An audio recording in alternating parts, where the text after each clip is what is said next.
Hi friends, welcome to Sanjaya study circle. இன்றைக்கி என்ன பார்க்க போகிறோங்க அப்படின்னா மே 29 31 வரை இருக்கிற கரண்ட் அஃபேர்ஸ் தான் பார்க்க போகிறோம். வாங்க பார்க்கலாம். தினம் ஒரு திருக்குறள். கருமம் செய்ய ஒருவன் கைதுவேன் எனினும் பெருமையின் பீடு உடையது இல். பொருள்: குடிப்பெருமைக்கு உரிய கடமையை செய்வதற்கு சோர்வடைய மாட்டேன் என்று ஒருவன் முயலும் பெருமையைப் போல மேம்பாடானது வேறொன்றும் இல்லை. அதிகாரம் குடி செயல் வகை. Headlines: First, Rudra M2 missile. Second, domestic steel consumption increased by 30%. Third, southwest monsoon started. Fourth, Agnipan rocket a success. Fifth, UN award. Sixth, major amphibians of Tamil Nadu. இல்லை ஃபர்ஸ்ட் நியூஸ் பார்க்கலாம். Headlines: Rudra M2 ஏவுகணை விமானத்திலிருந்து AV வெற்றிகர சோதனை DRDO. இல்லை Rudra M1 ஏவுகணை வந்து எங்கே அப்படின்னா சூகோய் 3M1 என்ற போர் விமானத்திலிருந்து வெற்றிகரமாக சோதனை நடத்தி முடிச்சிருக்காங்க. இது என்ன அப்படின்னா ஆகாயத்திலிருந்தே வந்து கீழே இருக்கிற இலக்கை வந்து தாக்கி அழிக்கும் ஒரு ஏவுகணை தான். இது இலக்கை தாக்கி அழிக்கிற ஒரு ஏவுகணை. இதை வந்து யார் பண்ணியிருக்காங்கன்னா DRDO பண்ணியிருக்காங்க. எங்கே பண்ணாங்க அப்படின்னு பார்த்தீங்க அப்படின்னா ஒடிசா கடற்கரையில் பண்ணியிருக்காங்க. DRDOனா பாதுகாப்பு ஆராய்ச்சி மற்றும் மேம்பாட்டு நிறுவனம், அதான் DRDO.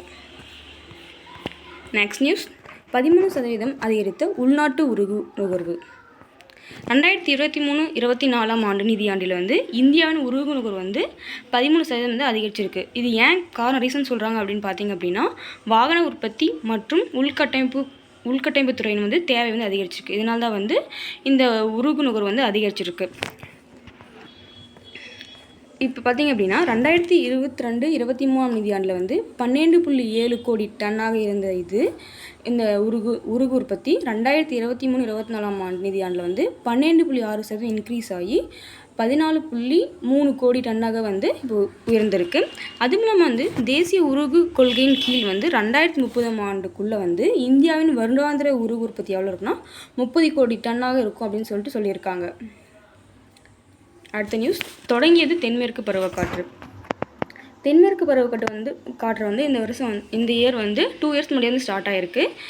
மே 30 ஸ்டார்ட் ஆகிடுச்சான். இப்போ தென்மேற்கு பருவக்காற்று வந்து ஜூன் 1 வந்து கேரளத்தில் ஸ்டார்ட் ஆகும். ஆனால் வந்து 2 நாளுக்கு முன்பாகவே வந்து கேரளாவில் நிறைய மழை பெஞ்சிருக்கு. அதனால் ஸ்டார்ட் ஆகிடுச்சுன்னு சொல்லியிருக்காங்க.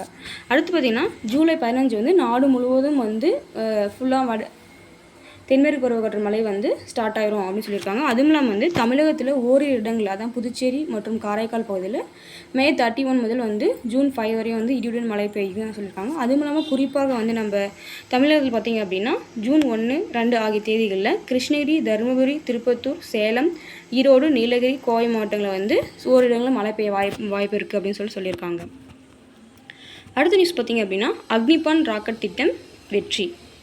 இது யார் உருவாக்குன்னு பார்த்திங்க அப்படின்னா தனியார் புத்தக நிறுவனம் தான் இதை உருவாக்கியிருக்காங்க. இந்த அக்னிபான் சேட்டலைட் ராக்கெட்டை வந்து ஆந்திர பிரதேசத்தில் உள்ள ஸ்ரீஹரிகோட்டாவிலேருந்து லான்ச் பண்ணியிருக்காங்க. மே 30 லான்ச் பண்ணி சக்ஸஸ் பண்ணியிருக்காங்க. இது வந்து இந்த இன்ஜின் வந்து எப்படி இருக்குது பார்த்திங்க அப்படின்னா முப்பரிமாண அச்சு நுட்பத்தில் வந்து தயாரிச்சிருக்காங்க இந்த இன்ஜினு. இது வந்து யார் பண்ணியிருக்காங்க அப்படின்னா சென்னை IIT-உடன் ஒருங்கிணைந்து செயல்படும் அக்னிகுல் காஸ்மோஸ் என்ற நிறுவனம் தான் வந்து பண்ணியிருக்காங்க. அங்கே ஸ்ரீஹரிகோட்டாவில் உள்ள சதீஷ் தவான் விண்வெளி ஆராய்ச்சி மையத்தில் வந்து தனியார் ஏவுதளத்தை அமைத்து இது பண்ணியிருக்காங்க. அதுக்கு முன்னே வந்து மார்ச்சில் வந்து இது லான்ச் பண்ணியிருந்தாங்க. அது கொஞ்சம் ஃபெயிலியர் ஆகிட்டு அது ஸ்டாப் பண்ணி இப்போ மே 30 வந்து இது லான்ச் பண்ணியிருக்காங்க. இது வந்து 300 கிலோ எடை வரையும் வந்து இந்த கலங்களை ஏற்றி செல்லும் இந்த ராக்கெட். அதுவும் நம்ம இந்த எவ்வளோ தொலைவு செல்லுன்னு பார்த்திங்க அப்படின்னா 700 கிலோமீட்டர் தொலைவு வரையும் செல்லும். இதில் வந்து இஸ்ரோ என்ன சொல்லியிருக்காங்கன்னா இது வந்து சக்ஸஸ் பண்ணதுக்கோசரம் வந்து செமி கிரையோஜெனிக் திரவ என்ஜினை திறன்பட கூட்டியப்பட்ட முறையில் தயாரித்தனால வெற்றிகரமாக செயல்பட்டுருக்கு. இது ஒரு மைல்கல்லாக இருக்குது தனியார் துறையிடம் அப்படின்னு சொல்லியிருக்காரு. அடுத்தது ஐநா விருது. அமெரிக்காவில் நியூயார்க்கில் உள்ள ஐநா தலைமையகத்தில் வந்து மகாத்மா காந்தி சிலை இருக்குது. அங்கே வந்து மரியாதை செலுத்தியிருக்காங்க. யார் அப்படின்னா இந்திய இராணுவ மேஜர் யாருன்னா ராதிகா சிங் அப்படின்ற ஒரு பெண்மணி. இவங்களுக்கு வந்து ஐநாவில் கொடுக்கப்படும் வந்து ஏன்னா இராணுவ பாலின வழக்கறிஞர் விருது வந்து இவங்களுக்கு கொடுத்துருக்காங்க. அப்போ வாங்கும் போது அவங்க வந்து காந்தி சிலைக்கு வந்து மரியாதை செலுத்தியிருக்காங்க.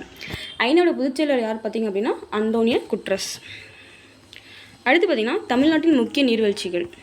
தருமபுரி மாவட்டத்தில் ஒகேனக்கல், திருநெல்வேலியில் கல்யாண் தீர்த்தம் மற்றும் குற்றாலம், தேனியில் வந்து கும்பக்கரை மற்றும் சுருளி, நாமக்கல்லில் வந்து ஆகாய கங்கை, நீலகிரியில் வந்து கேத்தரின், பைக்காரா, சேலம், கிள்ளியூர், விருதுநகர், ஐயனார், கோயம்புத்தூர் வந்து வைதேகி, செங்குபதி, சிறுவாணி மற்றும் கோவை குற்றாலம், திருப்பூரில் வந்து திருமூர்த்தி, மதுரையில் வந்து குட்லாம்பட்டி, கன்னியாகுமரியில் வந்து திருப்பரப்பு, காளிகேசம், உலக்கை மற்றும் வட்டப்பாறை.